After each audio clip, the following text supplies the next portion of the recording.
ጤና ይስጥልኝ የተከበራችሁ ክቡራትና ክቡራን የሳምንቱ የኦሪት ክፍል ተከታታዮች ወገኖች እንደምን አላችሁ? በእግዚአብሔር እርዳታ ዛሬ የምንማረው የኦሪት ክፍል ማለት ነው። የዋናው ርዕሳችን በዚህ ላይ ትኩረት ሰጥተን የምናየው ሁለት ድምጽ አንድ ልብ የሚለው በትዳር ዓለም ውስጥ እያንዳንዳችን በምንኖርበት ጊዜ የአባቶቻችን አርአያ ተከትለን የምንሄደው እንዴት ነው?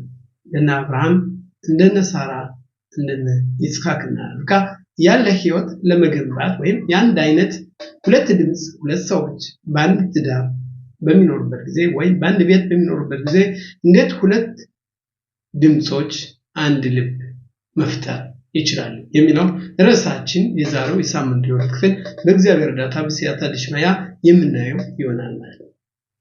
ያ ማለት በጣም ጠለቅ ያለ ርዕስ ያም በእውነት እያንዳንዳችን መጠየቅ ያለብን በዚህ በአዲሱ ዓለም ወይም ዘመናዊ ህይወት በምንኖርበት ጊዜ ማለት ወላጆች አጭተው በማጋቡበት ጊዜ ወይም አማጭ በሌለበት ጊዜ እያንዳንዳችን ተፈላልገን ተጣጥመን ትዳርን በምንመሰረትበት ጊዜ ያለውና የድሮ ዘመን በአባቶች በእነ አብርሃም ያለው የትዳር ዓለም ምን ይመስላል?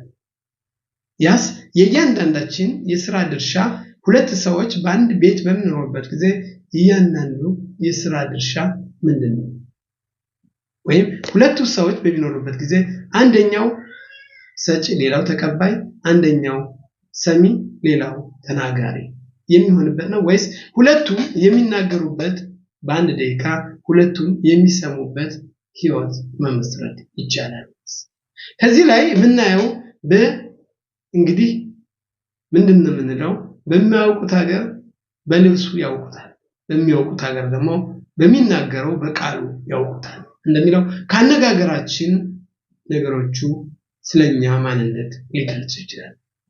ሊቃውንቶች እንደሚነግሩን ወይም አባቶች እንደሚነግሩን አንድ ሰው እስካልተናገረ ድረስ ስለዛ ሰው ባድ ከሆነ ማንነትና ምንነት ልናውቃቸው፣ ነገር ግን በሚናገርበት ጊዜ ለዛ ሰው ያለውን ሁኔታ እናያለን።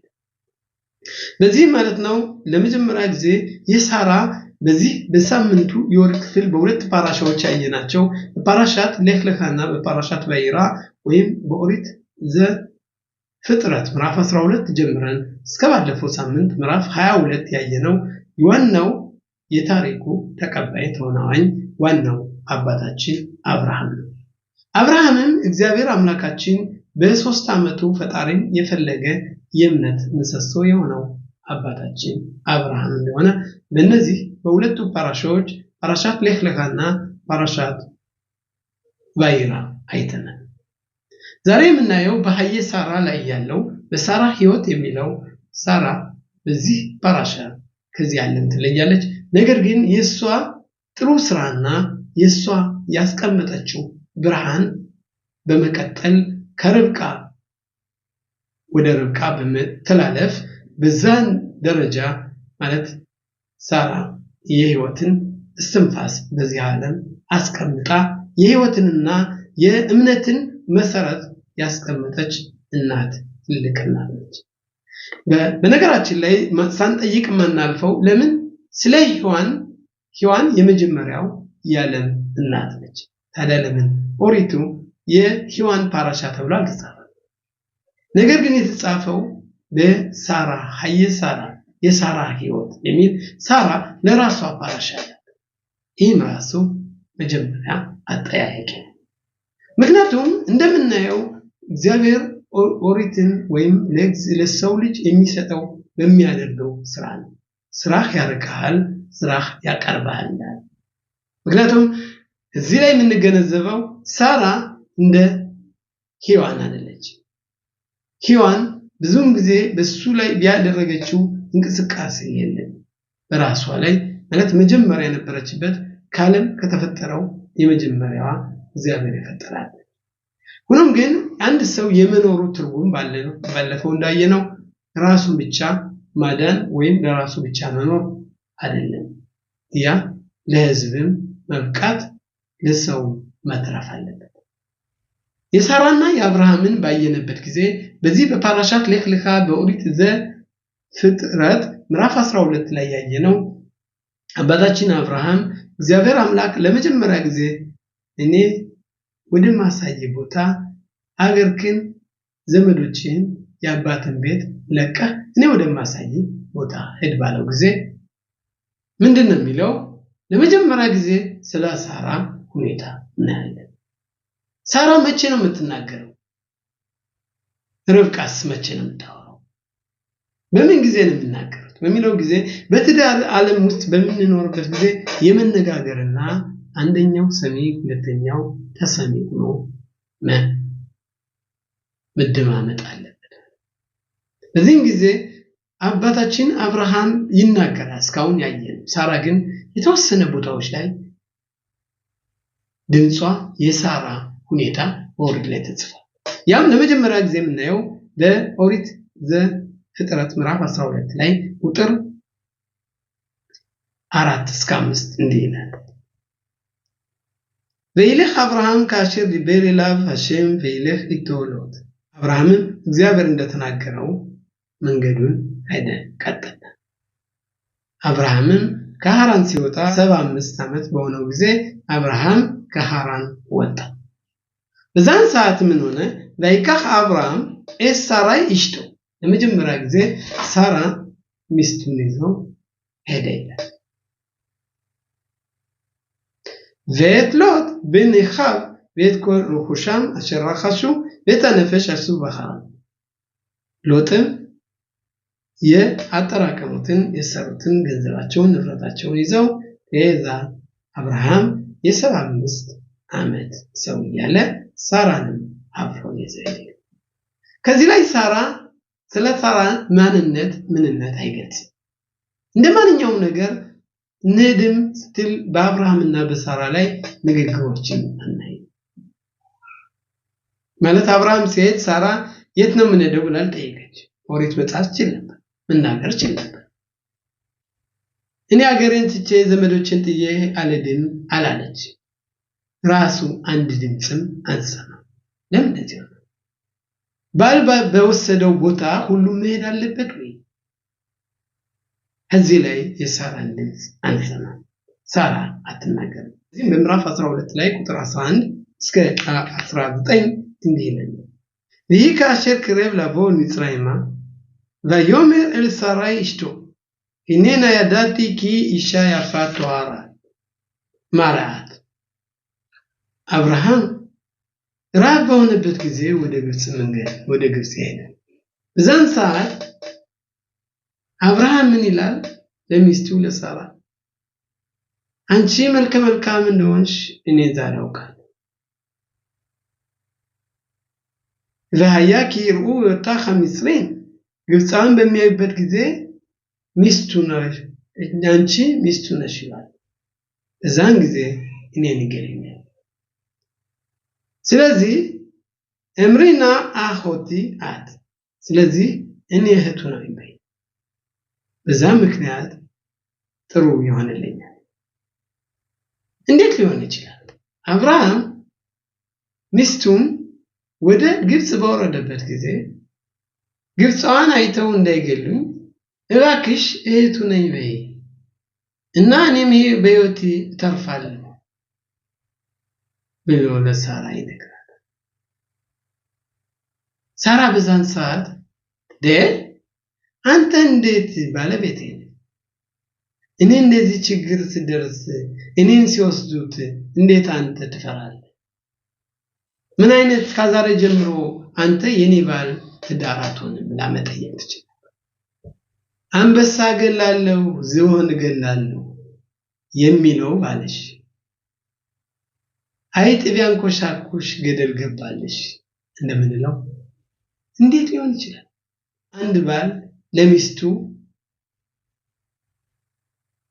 ጋሻ ጃግሬዋ ነው፣ የሷ ከለላ ነው። እንዴት ታዲያ አብርሃም ሚስቱን ሳራን አንቺ ባክሽን እህቱ ነኝ በይ እኔ የአብርሃም ሚስት ነው ካልሽ እነሱ ግብጻን ይገሉኛል፣ ስለዚህ እንዳልሞት ባክሽን እህቱ ነኝ ይላል። ለመጀመሪያ ጊዜ እናታችን ሳራ ከዚህ ፈተና ውስጥ ትወድቃለህ። በዛን ሰዓት ምን ማለት ነበረበት? ምን ማድረግ ነበረበት? አንደኛ ሊቃውንቶች ቢጠይቁት እንዴት አብርሃም ሚስቱን ለችግር በምትወድቅበት ጊዜ እንደዚህ ብሎ መናገሩ ተገቢ አይደለም በማለት አራምባን የተባለው የኦሪት ተንታኝ አብርሃም ይታች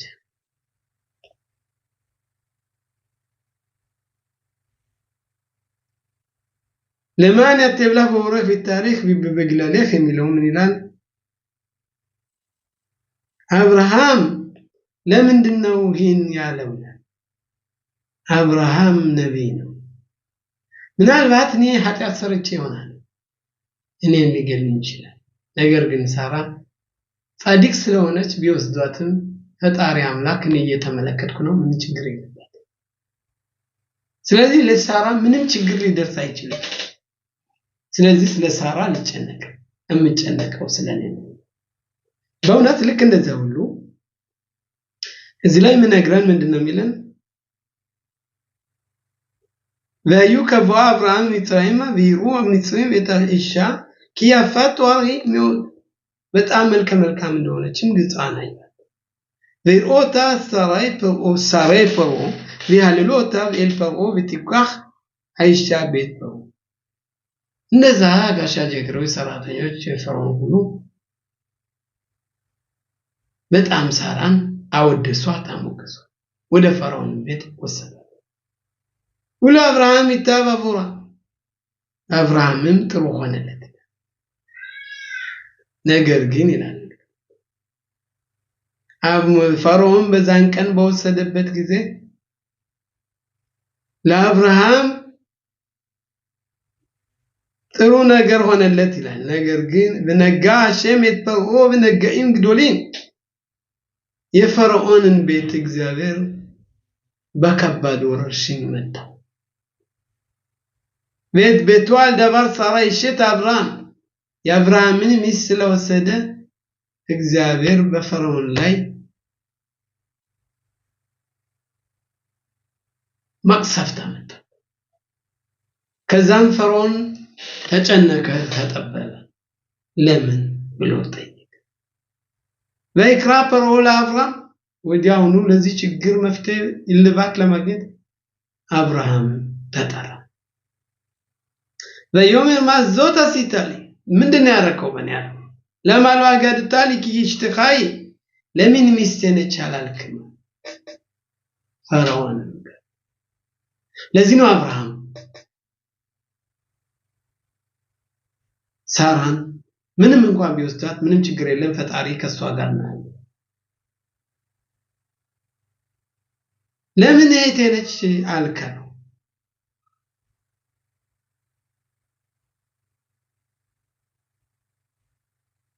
ስለዚህ አብርሃም ምናለ በዚህ ቦታ ፍርሃት እግዚአብሔር የሌለበት ቦታ ከሆነ እኔን የሚገድልኛል ስላልኩ ስለፈርዖን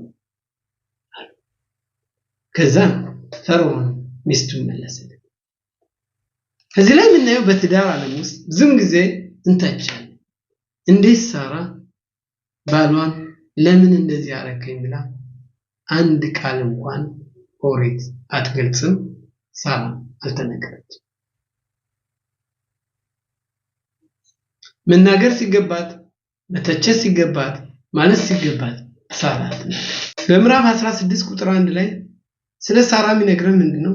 ስላላት ደግነትና በትዳር ዓለም ውስጥ በምትኖርበት ጊዜ ለባሏ ያላት አስተዋጽኦ ከእግዚአብሔር ባቦዳት አሸም በእግዚአብሔር ስራ የእግዚአብሔር ቃል እንዳይታጠፍ የምታደርገው እንቅስቃሴ በዚህ በምዕራፍ 16 ላይ ይነግረናል። ያ ምንድነው የሚለው? በሳራይ ይሸት አብርሃም ሎ ያልዳሎ ብላሽ ፍኻ ሚስሪት በሽማ አጋ ሳራ ልጅም ለአብርሃም አልወለደች። ስለዚህ ለሳራ አገልጋይ አንዲት ግብፃዊ አጋር ምትባል ነበረች። በቶመር ሳራይ ኤላብራ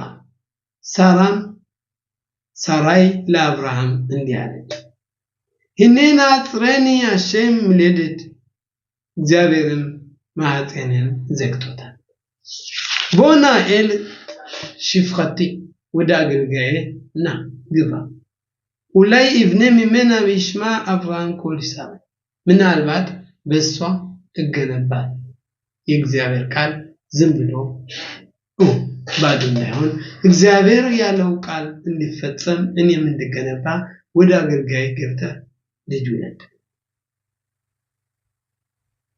በአሁኑ በዘመናዊ ኑሮ ማለት ነው ትዳር ውስጥ ማነች ሄዳ አንዱን ባሏን ለሌላ ሰው ሰጣ ልጅ አምጣ ከንትና ምናልባት በዚህ እንድገነባ ምትላለች ያንዳንዳችን በመጠየቅበት ጊዜ ይሄን ኮክልሽ ጥያቄ ሳራ ይሄ አይነት በጎነት የነበራት የእግዚአብሔር ቃል በዓለም ላይ እንዲስፋፋ ፈጣሪ አምላክ እንዲ በዛ ውስጥ እንዲያደርግ የምታደርግ ትልቅ እናት መሆኗን ያሳያል ባለፈው ሳምንት ያየነው አባታችን አብርሃም እንግዳዎች ወደ ቤቱ ይመጣል በዛን ሰዓት ምንድነው የሚላት ሳራ ልክ እንደማንኛውም አገልጋይ እነዛን ሰራተኞችን ይሄን አምጧለች አብርሃምም ከጡበቷን ምናምን ለሳራም እጂና ይሄንን ምግብ ሉሺ አቡከተሽ ጋግሪያ ሳራ በዛን ሰዓት እንግዳ ተቀባይ እንግዳ ሲመጣ ማንም ይመጣ እነማን ናቸው እስኪ ልዘጋጅ አላለች ወይም በዛን ሰዓት ለምን አብርሃም ለሳራ አልተነገራት እንግዳ ሊቀበል ነው እንግዳዎች ሊመጡ ናቸው ስለዚህ ተዘጋጅ ብሎ ከሚስቱ ጋር ለመጀመሪያ አልተነገረ በአሁኑ ሰዓት አንድ ሰው እንግዳ በሚያመጣበት ጊዜ ወደ ቤቱ ተመራጭነት ያለው ሚስቱን ጠይቆ ተወያይተው ማምጣት አለ ያለዛ ያ ነገር ጥሩ ሊሆን ይችላል ግን ያንን እናየው አብርሃም ሳራን አልተነጋገረ ሳራም እንደ ሴቶች የሚሆነው የወር አበባ አታይም በትስካክ ሳራ በከባ ለሞራ ኸለ ብሉቲ ኢጣሊያ ድና ባዶኒ ዘከን እኔ እንደ የሴቶች ወግልምድም የለኝም ትቻል የወር አበባ ማለት ስለዚህ በእውነት የኔም ባለቤቴም ሸምግሏል እንዴት ልጅ አመጣለሁ በማለት ሳራ ይህን ስትናገር የእግዚአብሔር መልአክ ይሰማ ወየመራሸም ለአብርሃም እግዚአብሔርም እንዲህ አለ ለማዘት ጸኻካ ሳራ ለምን ሳራ እንደዚህ ብላ ሳቀች ለሞ አፍ ኦምናም ኤልኤድ ዋኒ ዘካንቲ እኔም አርጅቻለሁ ልጅ ልወልድ ይችላል ለምን አለች ሳራ ያለችው ባለቤቴም ሽማግሌ ነው እኔም እንደ ሴቶች ልምድ የለኝም ነው ያለ እግዚአብሔር ግን ቀይሮ ምን አለ ሳራ በእውነት ልጅ አመጣለሁ ወይ እኔም ሸምግል ያለው ብሎ አብርሃምን ሳይነካ ሳራን ቀየረ ኢፖሎሚዲም ከዚህ ምን ማራው ሰላምን ለመፍጠር በትዳር ዓለም ውስጥ መዋሸት ይቻላል ለምን እግዚአብሔርን ቀይሯል በቁጥር 13 ምናየው ወየመራሸም ለአብርሃም ለማዘት ጸኻካ ሳራ ለሞር አፍ ኦምናም ኢሌድ አኒ ዘካንቲ እኔስ ሸምግያለሁ አለች ሳራ ግን ያለችው ከዛ ባለም ይሄ በቁጥር 12 ላይ ምዕራፍ 18 ለትስካክ ሳራ በከር ባለሞ ኸሬ ብልቱ ኢጣሊያ ድና ላዶኒ ዘከ ባለቤቴ ሸምግሏል አለች እግዚአብሔር ቀይሮ ሳራም ሸምግያለሁ አለች ስለዚህ ለማስታረቅም ሰላምን ለመፍጠር መዋሸት ይቻላል አሮን አኮሄን ወይም ሻሎም ሮደፍ ካሎም ቆረብ ተቅርቦት መቀርባን ተራለው አሮን አኮሄን ትልቁ ካህን ሰላምን ለመፍጠር ብዙ ጥረቶችን ያደርግ በተካኸይ ሳራ ማለት ነው አልሳኩም ማለት እውነቱ የለ እዚህ ላይ ምናየው ሳራ እናታችን ማለት ነው የምትናገርባቸው ቦታዎች የሷ ድምጽ የሚሰማበት ቦታ የተለያዩ የተወሰኑ ቦታዎች ልጅ ለማምጣት ባለበት ቦታ እኔ እንዴት እችላለሁ? ከዛም በመቀጠል ሚነግረን ሳራ ይህን ያህል ትልቅ እንደሆነ በይበልጥ በምዕራፍ 21 ላይ ይህን ጥሩ ጸባያ ተቀይሮ በምዕራፍ 21 ላይ ቁጥር 9 ጀምሮ ሳራም አጋር ለአብርሃም የወለደችለት ኢሽማኤል ከልጇ ጋር ሲጫወት አየች። በተመራ ለአብርሃም እንዲህ አለችው፣ ጋረሻማ አዞት ቤት ብና ኪሎ የርሼ ብኒ ኢማ አዞት ኢን ብኒ ይጽሐቅ። ስለዚህ እቺን አገልጋይን ከዚህ አባላት ልጄ ከዚህ ልጅ ጋር እንዳይዋሰል ሌላ ደባር ሚኦድ በይኒ አብርሃም ለአብርሃምን በጣም ከባድ ትሁነት ያማሳየን ሳራ የምትናገረው እዚህ ላይ ከባድ አባባል ነው። አብርሃም ምን ትለዋለች? ሳራ ልጅ ያጋር ልጅ ከይስሐቅ ጋር በሚጫወትበት ጊዜ ምጽሐቅ ይስሐቅ ምጽሐቅ ሚለው ምንድነው? ሊቃውንቶች የሚያስረዱት ራሺ እንደሚለን 3 ከባድ ኃጢያቶች አሉ። እያንዳንዱ ሰው ይሁዲ መሞት የሚገባው እነዚህ ነገሮች መተላለፍ የለበትም። እነዚህ የእምነት መርሆች ናቸው። አንደኛው ጣዖት ማምለክ በፍጹም የተከለከለ። አንድ ሰው እገላለሁ ወይም ጣዖት አምልክ ቢባል ራሱን አሳልፎ መስጠት አለበት። ሁለተኛው ዝሙተኛ መፈጸም ክልክል ነው። ሶስተኛው ሰውን አላግባቡ አለፍርዱ መግደል ፈጣሪ የማይወደው ራሱ ሰውየው አሳልፎ ህይወቱን መስጠት አለበት። በዛን ሰዓት ራሽ እንደሚለው እነዚህን ሁሉ ያስተምረው ነበር ይላል።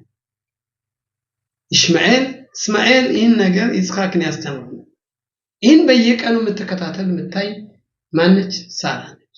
ከቤት ውስጥ ያለች ስለ ልጇ አስተዳደግ የምታይ የልጆችን ሁኔታ ጸባይና ያሉበትን አቅጣጫ አንድ አትክልት የተከለ ሰው በየጊዜው እንደሚያጠጣው እንደሚንከባከበው ሁሉ እናት ልጆቿን እያንዳንዱ ባህሪ እያንዳንዱ ይዘት ከመጀመሪያው ታውቃለች።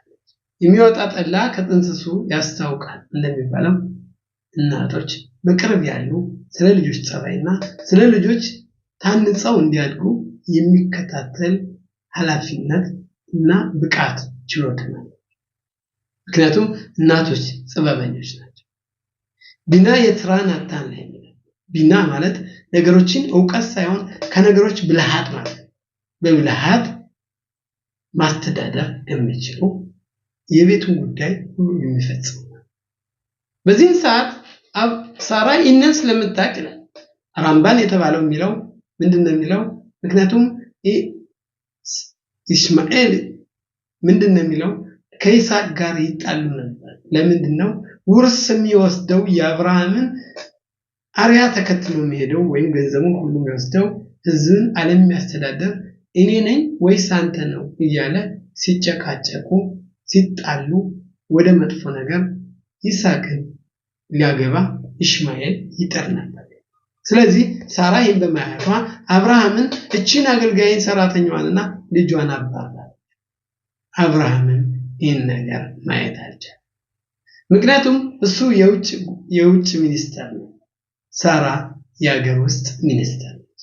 የሚሆነው ሁሉ ታውቃለች። አባት ምን ያውቃል? በውጭ ነው ያለ። ይህን የሚያውቀው ልጁ መሆኑን ነው። ይህም ልጅ ነው፣ ይህም ልጅ ነው። ከሁለት ልጆች እንዴት አዳላለሁ በማለት ለአብርሃምም ከባድ ሆነ ይላል ምዕራፍ 21 ቁጥር 11 ላይ። በዚህ ሰዓት የአገር ሽማግሌም ያስታርቀው አልቻለም። ሳራ ይህንን ኢስማኤልን አባረረ፣ አብርሃም አላባረም በማለት በዛን ሰዓት እግዚአብሔር መጣና አብርሃም እንዲህ በቁጥር 12 ላይ በዮሜር ኤሎሂም ኤል አብርሃም እግዚአብሔርም ለአብርሃም እንዲህ አለ አሊረ በይነኻ አለ ነአር ወአለ ምትኻ כל אשר תאמר אליך שרי שמע בקולה ባንተ ውስጥ አይዞህ ምንም አትከፋ ሳራ የምትነግረን ሁሉ አድርግ ልጅህ ኢስማኤልም ትልቅ ሕዝብ ይሆናል ስለዚህ ላካቸው ብሎ እግዚአብሔር በዛ ላይ ገብቶ የሳራን አብርሃም ሳራን ግዴታ መስማት እንዳለበት ከዚህ ላይ ይነግራል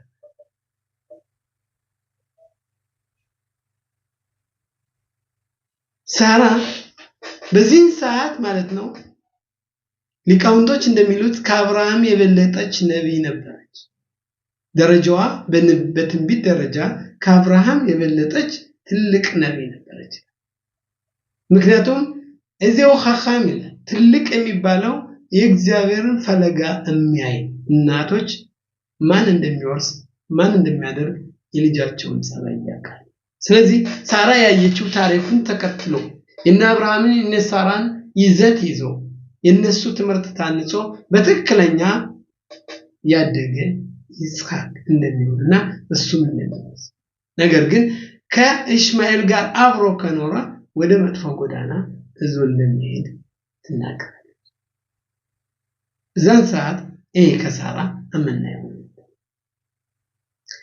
ሌላው ማናው ምንድነው በባለፈው ሳምንት በምዕራፍ 22 ላይ እንዳነበብነው አብርሃምም በጧት ተነስቶ ይላል ለሂያራ ድባሪም አይለ ኤሎሂም ኒሳይት አብርሃም ለሞር አላም እነኒ ወዮሜር ካህ ንካይት በነኻ በተኸደኽ አንድ ልጅህን ከዚህ ነገር ሁሉ በኋላ አብርሃምን እግዚአብሔር አንድ ልጅህን ወደ መሳዊት አቀረበ በዛን ሰዓት ሚስቱን እንዴት አነጋገራት ልጅን ወስድ ነው አንድ ልጅ አለ ሳራ ለምን አይነጋገራትም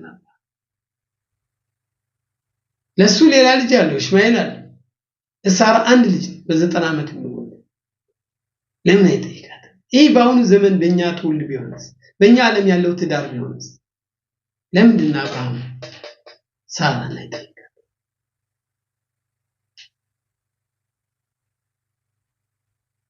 ሳራም የተዳችው ብላ ለምን አብርሃም ጠይቃ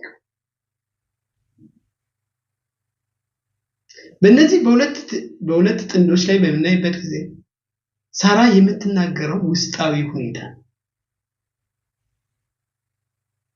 ለኦሜክ እንደምን ውስጣዊ ማለት ቤት የሚገነባበት የማን ነው የቤቱ ልብ ሳራ ነች ብዙውን ጊዜ በልጆች ትምህርት ላይ ነው ሳራ ትኩረት መስጠት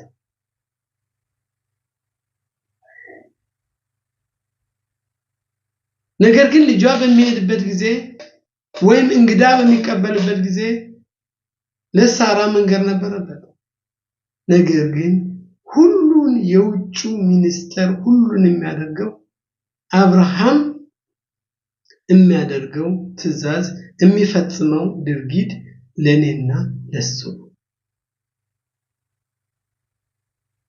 ስለዚህ ሙሉ ሰራ ከላቴን ሃይምሮዬን ያለኝን ዕውቀት ሁሉ በአብርሃም በትክክለኛ በ100% ተማመን አብርሃም ምግብ አዘጋጂ እንግዳ መጣዋል ካለኝ ማዘጋጀት አለበት ግዴታ እኔ መጠየቅ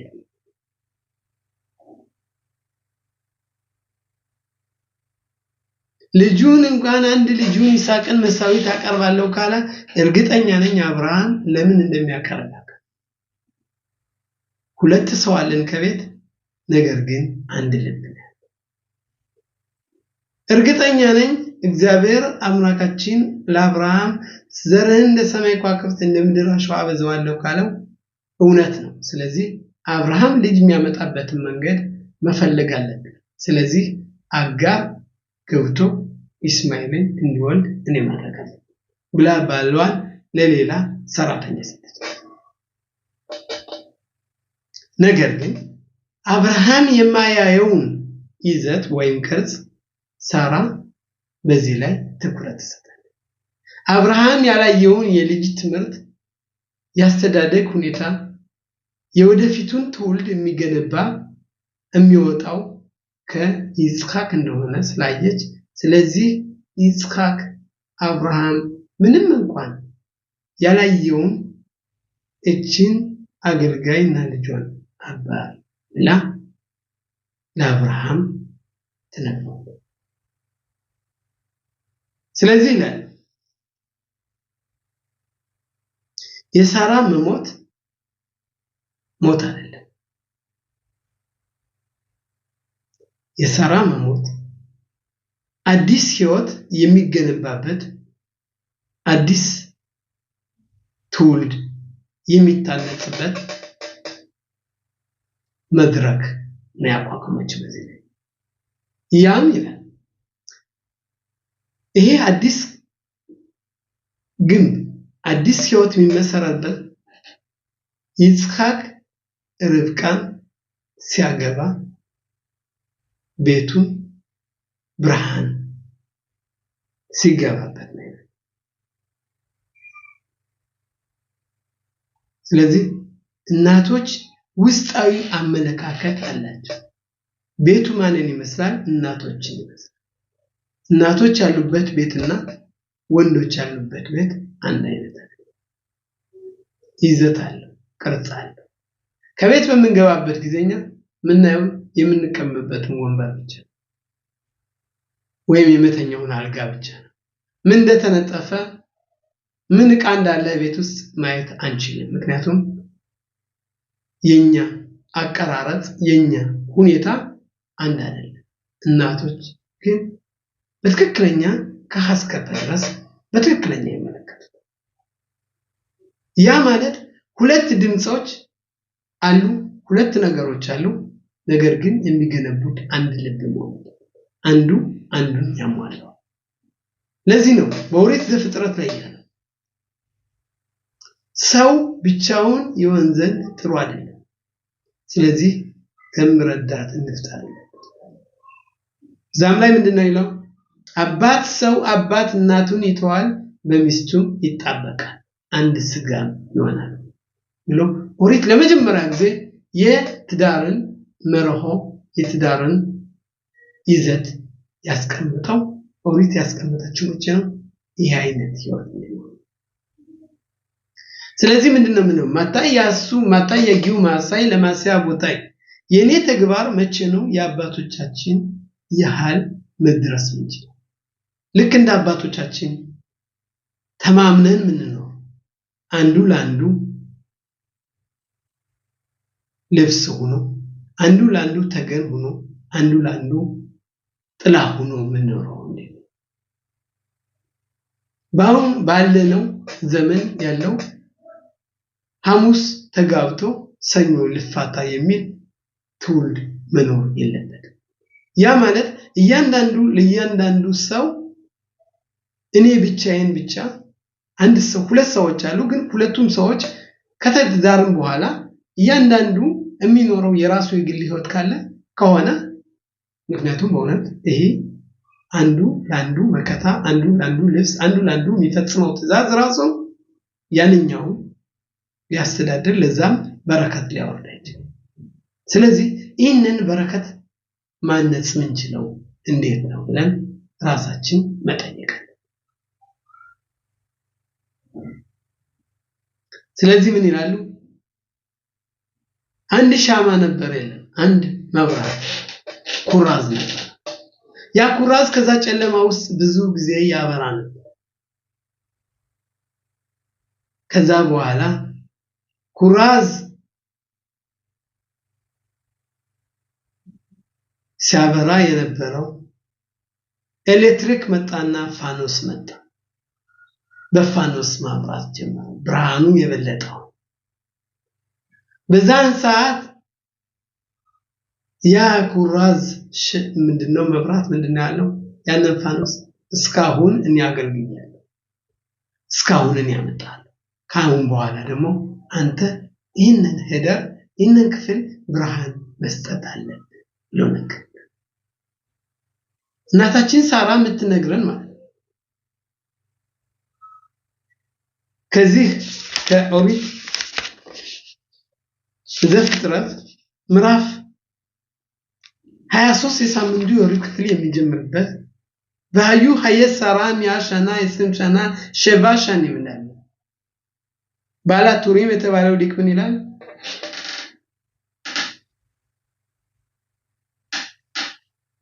ሀየት ሳራ ከቲብ ለኢልሚና በቱአር የልደ ቤት ርብቃ ባድ ሽሎ ሸካ ሳራ በሞተችበት ጊዜ ባቱኤል የርብቃ አባት ርብቃን ወለደ ይላል። ፀሐይ ስገባ ፀሐይ ወጣች።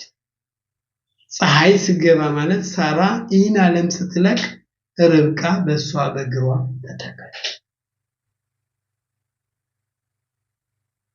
ያ ምንድነው? ልክ እንደዚህ ኩራዝ ማለት ኩራዟ ሳራ ነች።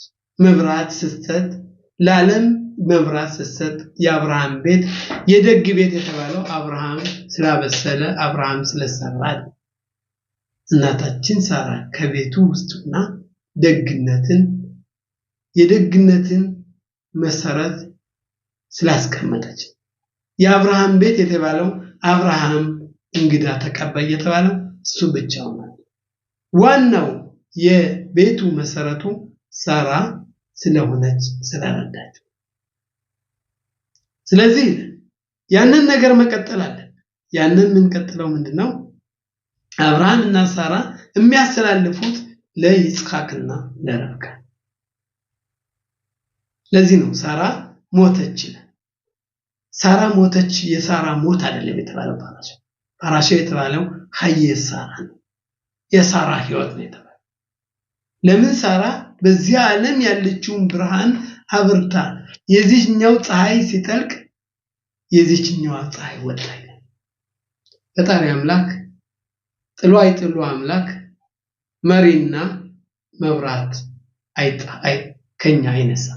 እግዚአብሔር አምላካችን እያንዳንዱ ትውልድ ብርሃናትን የሚያፈልቁ ለህዝብ ደግነት የሚያደርጉ ዘሮችን ሰዎችን ሳይተካ እኛን ዝም ብሎ አይደለም። ምዕራፍ 24 ላይ ምንድነው የሚለን? ለአብርሃም ዘቄን በበያም አብርሃም ሸመገለ። ሳራ ከሞተች በኋላ አብርሃምም ሳራን በማራ ተመቅበላ በኬብሮን በሚባል በዚህ ቦታ ክሪያት አርባ በተባለው ድርብ ዋሻ ሳራን ቀበራት። አዳምና ሔዋን የተቀበሩበት ቦታ ሳራን አብርሃም ቀበራት። በነገራችን ላይ በዚህ ሰንበት ሀየት ሳራ ኬብሮን በሚባለው ቦታ በክሪያት አርባ ብዙ እስከ 50,000 ሰው ሄዶ ሰንበትን በዛ ቦታ ያከብራል። ምክንያቱም የሳራን ህይወትና የሳራን ገጸ ባህሪ የሷን ህይወት ታሪክ ለማየት ከሷ ህይወት ለመማር ብርሃን ሆኖ ለመኖር የእናቶቻችን የሳራንና የአብርሃምን ፈለጋ ተከትሎ ለመሄድ ብዙ ሰዎች ወደዚህ ቦታ ይላሉ።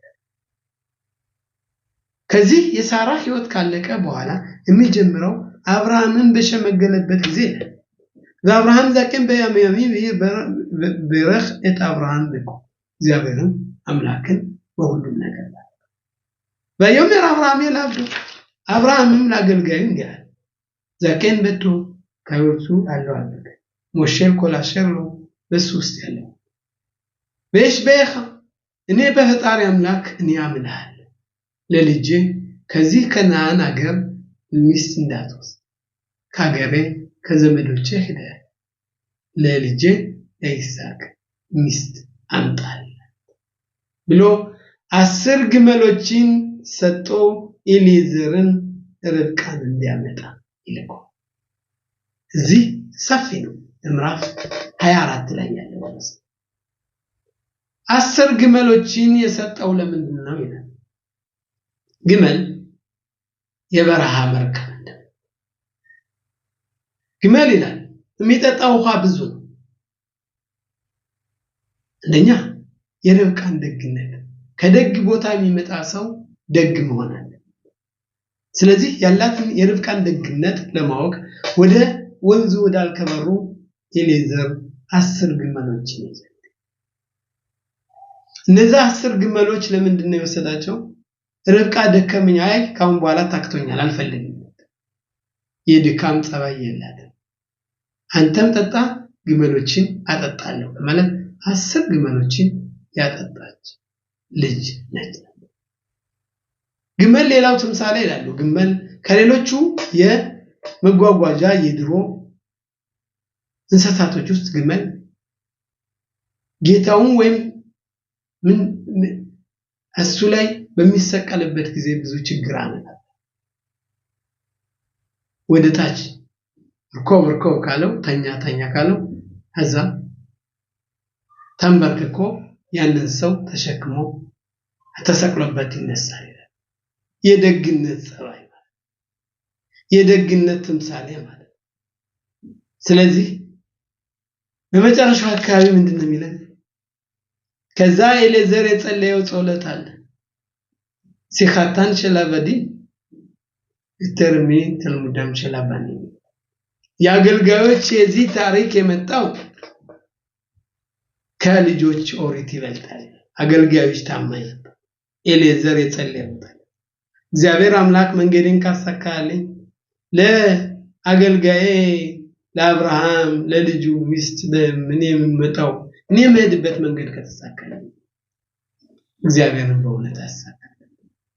ከዛ በኋላም ምንድነው የሚሉት? በደረሰበት ጊዜ በምዕራፍ 24 ላይ ቁጥር 15 እስከ 28 የሚነግረን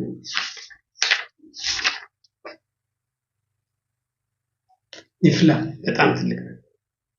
ሃናራ ቶባት ማሬን ኦብቱላ በይሽሎ የዳ በትሬደኛ እትመለከተ በጣም እትራት በዝክራት በመረግ መለኒ በናማት የሚፍገደር ያቺ ልጅን በጣም ደስ የምትል ነበር። ስነገብ ቢሆነች ደግነት የፈለገበት በተመራ ዱኒ ሽታ አዱኒ በተመሄር በትሬድ በከዳ በየለደ ተሽከው ሄደች መጣች ውሃ ጠጣች። ያን ሁሉ አደረገች። ሌላው ቢቶን አንተን ያህል ጎረምሳኔን እንታንከረክረኝ ምን ትለው መጠየቅ ነበር። ልክ እንደዛ አጠይቅ ደግነት የሚጠየቅ ነገር ያንን ሁሉ ቁጭ ብሎ ሌዘር ያይ ነበር። በእውነት ለካ እግዚአብሔር መንገድን አሳካልኝ።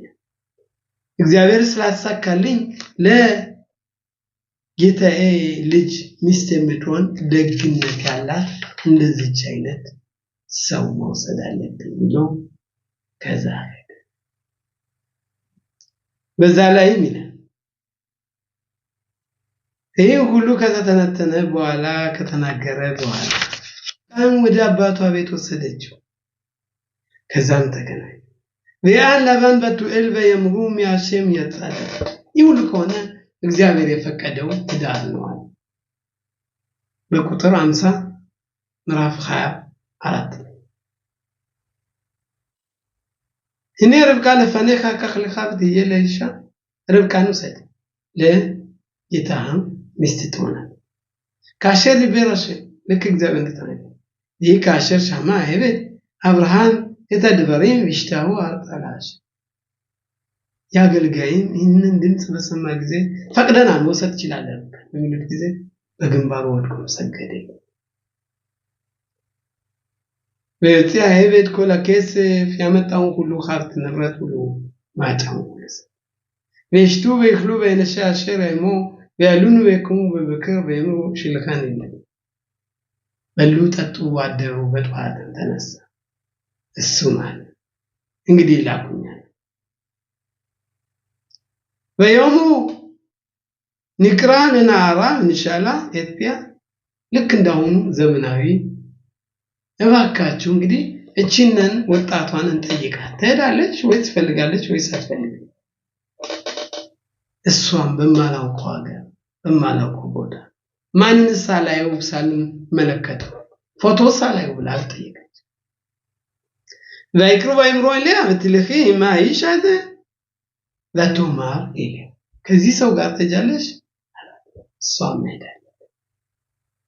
ወይሽልኩ የትርብቃ ኹታም ቤት ምን ማነከት ታ ቤት ኤብድ አብርሃም ቤት ነሽ ቢባርኹ የትርብቃ ባይምሩላ አኹቴኑ هي الفير አንቺ በዚህ ተባሽ ለበረከቱ ብሎ ላኩ። በዛ ጊዜ ይላል በይተ ይስሐቅ ላጽዋህ በሳዴ ይስሐቅም በመሸ ጊዜ በይተ ይስሐቅ ላጽዋህ በሳዴ ልፍኖቴር በመሸ ጊዜ ይስሐቅም ወደ ሜዳው ሄደ ላጽዋህ በሳዴ ሊጸልይ ሄደ የከሰዓት ጸሎት በኢሳይና በአርቪነ ምግማሊ እነህና አይኑን ወደ ላይ አንስቶ ተመለከተ ግመሎችን ከሩቅ ቦታ ሲመጣ ትሳር ርብቃይተኛ በትርአይ ይስሐቅ ርብቃም አይኗን ወደ ላይ አንስታለች ይስሐቅን ማየች በዛን ጊዜም አይሻድ ይሄ ሰው ማን ነው ብላታ ባውልህ በሐሳብ ለክራተኑ በመር አይብ هو አዶኒ በትካኸት ሰይፍት ይሄ ማን ነው ብላታ ይሄም አዶኒ ጌታዬ ነው ይስሐቅ ማለት ሳም በዛን ጊዜ ጻይፍ ወስዳ አይኗን ጸጉሯን ከለለች ሰፈራ ኤቭል ለይስሐቅ የተኮለ ድባኔ ማሸራሳ እግዚአብሔር ያደረገለትን ሁሉ ታምራት ለሙሉ ለይስሐቅ ዳቦ ይስሐቅ ዋላ ሳራ ኢሞ በይካኸት ርብቃ ወደ ሳራም ድንኳን ርብቃን አመጣ እትየሎ ይሻ ሚስቱ ሆነች ቢያቢያ ቢነኸኝ ይስሐቅ አኸረ ይስሐቅም በእናቱ መሞት ተጽናና ጠፍቶ የነበረው ብርሃን እኛው ሳይጠፋ እኛው መብራት ከዛ ትውልድ ቀጠለ ስለዚህ ላይ ሚስት ይላል የትዳር ጓደኛ ብቻ አይደለች እቺ የቤቱ ቅድስና የቤቱ መሰረት ብርሃኑ ሚስት ስለዚህ ኦሪት ምንድነው አብርሃም ይስሐቅም በእናቱ መሞት ተጽናና ታሪክ እንዲላል አንድ ይሁዲ ነበር ሚስቴ ለምን ሁሉ ቀን ከጸሎት ቤት ትጸልያለህ ብላ ጠየቀች አረ አሸም ጋር በባይት እግዚአብሔርን በቤት ይገኛል ለምን ሁሉ ጊዜ ጸሎት ቤት ትሄዳለህ እንግዲህ እንደምናውቀው እምነታችን እግዚአብሔር በየትም ቦታ አለ ስለዚህ ያቺ ሚስቱ ለምን ጸሎት ቤት ትሄዳለህ ለምን እዚህ አትጸልይም እግዚአብሔርም እዚህ አለ አራባና እንደዚህ ብላ ጠይቀኛለች ብሎ ራቡን ያ ሰውዬ ጠይቀው ራቡም እንዲህ ብሎ መለሰለት አበላሽኪና ሹራ በቤት በዝኩታ ሸለይሻ አው እግዚአብሔር በረከት በዚህ ቤት ውስጥ አለ ያም በእናቶች ምክንያት አታውለህ ልፍጎሽ እታሽ አንተ እግዚአብሔርን ለማግኘት ለመጎብኘት ወይም አቢአይታሽ የናበ አንተ እግዚአብሔር ለመጎብኘት ትችላለህ እሷ ደግሞ እግዚአብሔርን ወደ ቤት ታመጣዋለች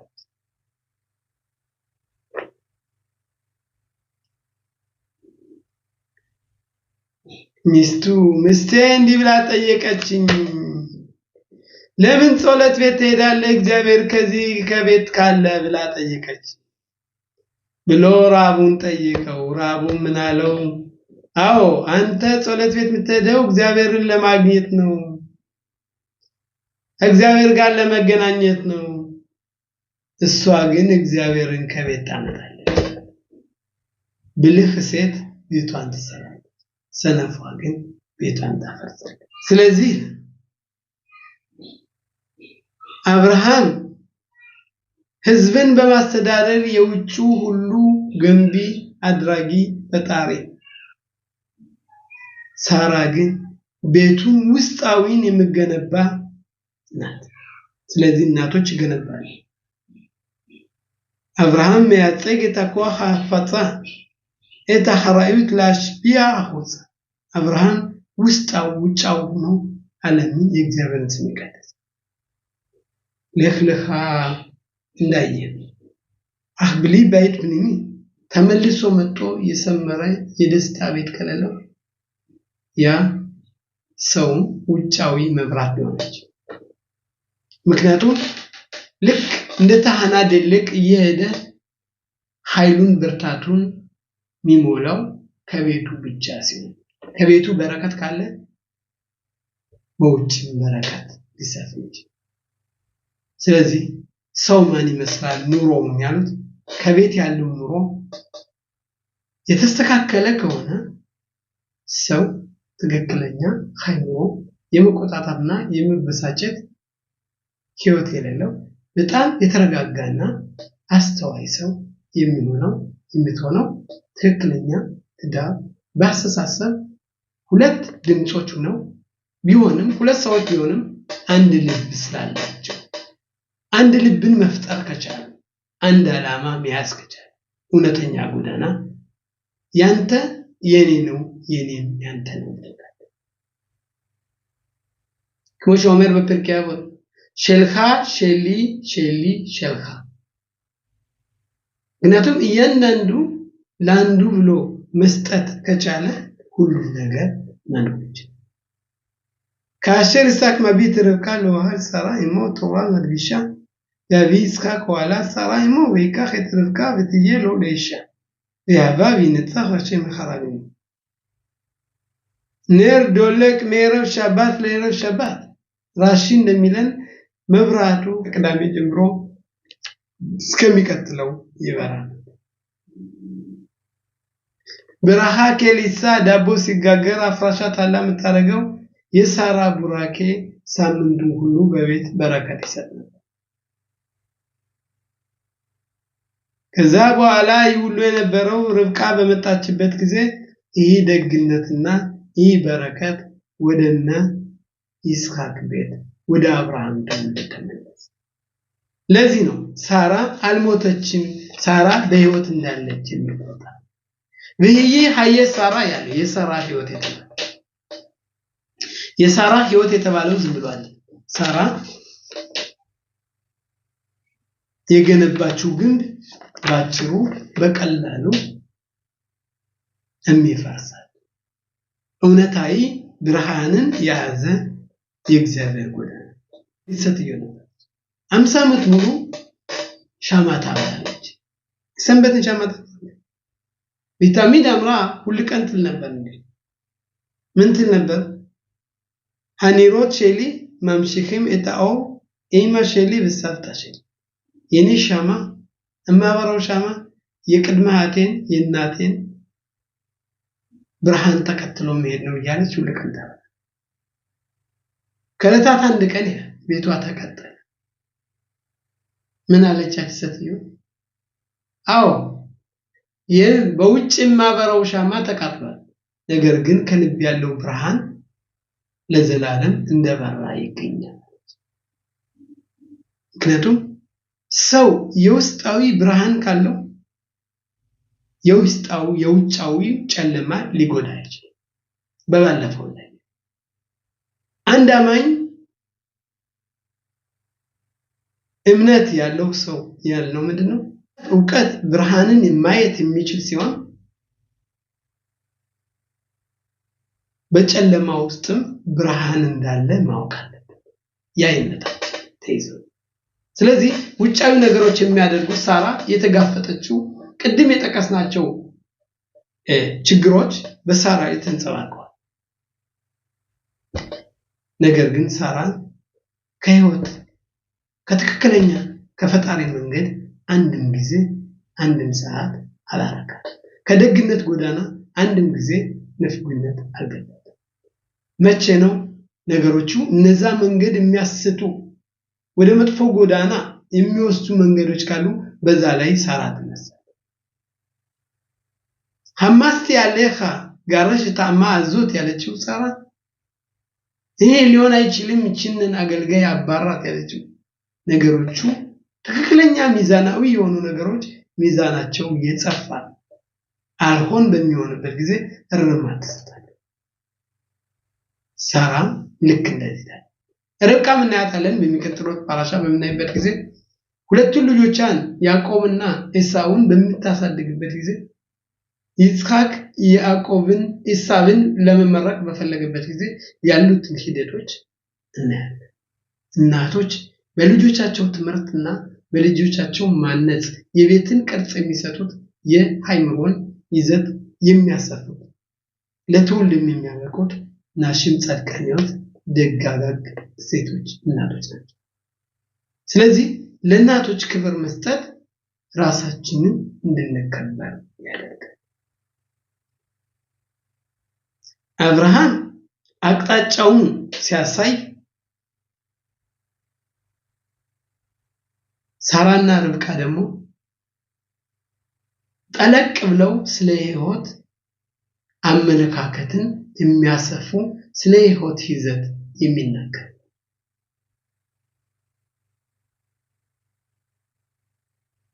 አብርሃም በዚህ ዓለም ውስጥ አዲስ ነገሮችን ይፈጥራል ይገነባል እነሱ ደግሞ የጽሮት ይጠባል ቤቱን ቅርጽ እንዲኖረው ያደርጋል ስለዚህ በትዳር ውስጥ ሁለቱ ሰዎች ነው ይህንን ሕይወት የሕዝብ እስራኤል መገንባት የሚችለው ስለዚህ አንዱ ለአንዱ ትልቅነትና ትልቅ አደራ መሸከም ያለበት ትዳር ዝም ብሎ የሚመሰረት የሹታፊም የምንለው ሁለቱም ተበድራድረው የጋራ የሆነ ሕይወት የሚመሩበት ሳይሆን ሁለት ድምጽ ሆነው አንድ ልብ ሆነው የሚኖሩበት አንድ አቅጣጫ ይዘው የሚጓዙበት ጎዳና ትውልድን የሚያፈሩበት ደግና ተቆርቋሪ ሕዝብ የሚፈጥሩበት ትዳር ዓለም ለዚህ ነው እግዚአብሔር አምላክ ያለው ሰው ብቻውን ይሆን ዘንድ ጥሩ አይደለም ሰው ሚስት ካላገባ እንደ እንጨት በትክክለኛ እንደታንጾ እንደማያድግ አትክልት ማለት ቅርጽና ይዘት የለው በትዳር ዓለም ከሆነ ግን ሰው መሆን ይችላል ከየሽ ዙን בין הכוח בפועל מחוץ לבין כוח בבונה בפנים ውስጣዊና ውጫው ኃይል ባንድ ላይ ሚዛናዊ በሚሆንበት ጊዜ ትክክለኛ ሕይወት መፍጠር ይቻላል ስለዚህ ትክክለኛና ሚዛናዊ ሕይወት እንዲፈጠር እንዲኖር ማወቅ ከፈለግን ይህን ጎዳና ተከትለን እንሄዳለን ስለዚህ የሳራ ፓራሻት ሐየ ሳራ የሳራ ሕይወት የሚያስተምረን በአንድ በኩል ሁለት ሰዎች ነው ተቃራኒ ነው እያንዳንዳችን ፍላጎት አለ እያንዳንዳችን የሚፈልገው የሰውነታችን አካል ሌላ ነው ሴቶች የሚፈልጉት ሌላ ነው ወንዶች የሚፈልጉት ፍላጎት ሌላ ነገር ግን አንዱ ለአንዱ ካሟላን አንዱ ለአንዱ ቦታ ከሰጠን ያን ትክክለኛ መሆን ይችላል ለዚህ ምን ይላል ማታ ያጊው ማሳይ ለማሳያ ቦታ ነጥቦች ያለውን በተባለው መጽሐፍ ምን ይለናል የኔ ስራ መቼ ነው የአባቶቻችን ስራ የሚያክል ለክኛ እንደ አባቶቻችን ምን ሆነው መቼ እንዴት እንደ አባቶች መሆን ይችላል እንደና አብርሃም እንዴት መሆን ይችላል እንደነ ይስሐቅ መሆን እንደሚችላል እግዚአብሔር የተነጋገራቸው ታምረን ያደረገላቸው እንደነ ሙሴ ሆነ እና አብርሃም ኮል የኻድ በየኻድ ሚሳኤ ሐያብ ሎማር ሽተይ መታይ ያጊኡ ማሳይ ለማሳይ አቦታይ በአብርሃም ይስሐቅ ያዕቆብ ያንዳንዳችን ሰው ማለት ያለበት የኔ ስራ እንደነ አብርሃም እንደነ ይስሐቅ እንደነ ያዕቆብ የሚሆነው መቼ ነው ብሎ መጠየቅ አለበት ግዴታው አባል እንደነ አብርሃም እንደነ ይስሐቅ እንደነ ያዕቆብ መሆን በጣም ከባድ ነገር ታዲያ እንዴት ሊሆን ይችላል የነሱን ታሪክ ምን እንዳደረጉ እንግዳ አቀባበላቸው መጥፎች ባሉበት እንደነሰዶም ያሉ በሚጸልዩበት ጊዜ ልጅህን አቅርብልኝ ሚስቱን መቀማቱ እነዚህ 10 ፈተናዎች የተጋፈጡትን በመትማርበት ብናውቅበት ጊዜ ነገራችን እየሰፋ አመለካከታችን እየሰፋ ያለትን የህይወትን ማንነትና ምንነት ሰው መሆንን እንችላለን ማለት ስለዚህ የዚህን ጎዳና ይዘከት ይላል በትዳርም ዛሬ ላይ ሁለት ድምጾች እንዴት አንድ ልብ እንደሚሆኑ የመተሳሰብና የመረዳዳት በትዳር ዓለም ካለ ልጆችም የሚያዩትን እንጽብራቅ ያንን እየተጨመጡ በዛው እየተነጹ ካደጉ ማታያጊው ማሳይ ለማሳይ አቦታ እኛ ልክ እንደ አባቶቻችን በእምነትና በእውነት ፈጣሪን የምናገለግልና ለሰውም አርያ ምን ሆነ መጀመሪያ ውስጣዊና ውጫዊ ልባችን አንድ የሚሆንበት ፈጣሪን የምናገለግልበት እንዴት መሆን እንዳለብን ማንኛውም ሰው ጓደኛው ማስተካከል የሚገባውን ነገር ጓደኛው ሌላው ሊያስተካክልለት አይችልም። እኔ ማስተካከል የሚገባኝን ነገር እኔ ማስተካከል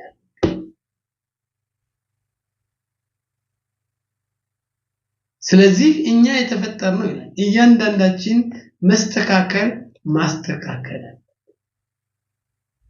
ሸለኻ ሐቢባ לפני הקדוש ברוך הוא כשליח שמוסר נפשו לעשות שינוי በዚህ ዓለም አንድ መልእክተኛ መልእክቱን የሚያደርስ መሆናል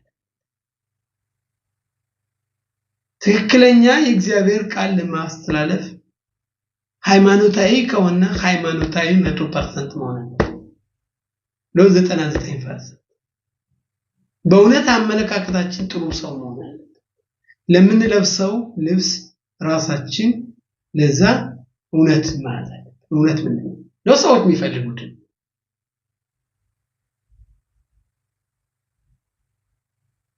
ፈጣሪ የሚለው ምንድነው ባቴረ ለጾን ኻልፍኔ ለጾን እንዳለ ያንተን ፍላጎት ሰርዘ የፈጣሪን ፍላጎት አለ እግዚአብሔር ፈጣሪ የሚፈልገው ምንድነው ብለን መማር አለብን ያ ፍላጎት ምንድነው እያንዳንዱ ስራ እግዚአብሔር ከኛ የሚጠይቀው ይሄ ነው ወይስ ብለን መጠየቅ